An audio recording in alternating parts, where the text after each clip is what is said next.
Saudara-saudara yang dikasihi Tuhan, kita tidak bisa mengubah arah angin, tapi kita bisa mengubah layar kita agar kita sampai pada tujuan. Ini adalah sebuah kata bijak dari Jimmy Dean. Banyak orang yang menyalahkan pihak lain ketika ia tidak bisa mencapai tujuan. Ada yang menyalahkan arus kehidupan, ada yang menyalahkan daya tarik dunia yang begitu kuat, ada yang menggunakan musibah sebagai sebab, dan tidak sedikit yang memanfaatkan keadaan atau cacat bawaan sebagai sebuah hambatan. Tapi seorang yang bijak, sebaliknya ia akan memandang arus zaman justru sebagai sumber energi, daya dorong yang membuat ia sampai pada tujuan tanpa ia terseret arus itu sendiri. Seorang bijak akan menjadikan tantangan menjadi peluang agar ia dapat tiba di tujuan jauh lebih cepat dari yang direncanakan. Bagaimana caranya? Disinilah kita perlu belajar kepada para nelayan. Nelayan yang tidak ingin perahunya terbawa angin, ia tidak akan membiarkan layarnya membentang, menghadang angin, tapi cukup memiringkannya agar angin mendorong perahu ke arah yang diinginkannya.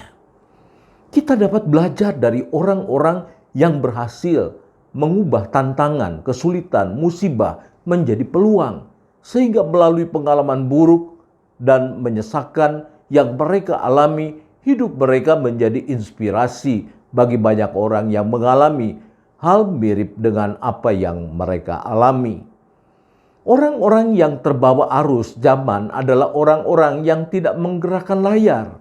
Bisa karena ia tidak punya pengetahuan bagaimana memanfaatkan energi, atau bisa juga karena ia memang malas untuk berjuang mencapai tujuan kehidupannya. Bukankah sejarah gereja memperlihatkan kepada kita bagaimana energi destruktif dari luar, penganiayaan, penindasan setiap orang percaya turut berperan untuk membuat salib Kristus semakin nyata dan semakin tersebar ke pelbagai pelosok, bahkan sampai keluar Yerusalem. Kisah Rasul pasal 8 ayat 1 mengatakan, pada waktu itu mulailah penganiayaan yang hebat terhadap jemaat Yerusalem. Mereka semua kecuali rasul-rasul tersebar ke seluruh daerah Yudea dan Samaria. Di tangan Allah, energi yang destruktif akan berubah menjadi energi yang konstruktif.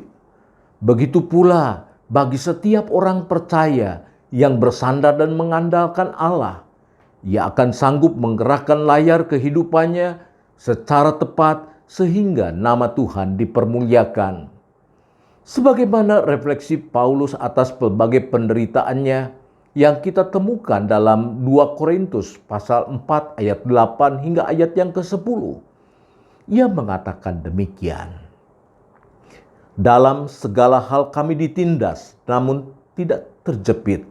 Kami habis akal, namun tidak putus asa. Kami dianiaya, namun tidak ditinggalkan sendirian. Kami dihempaskan, namun kami tidak binasa.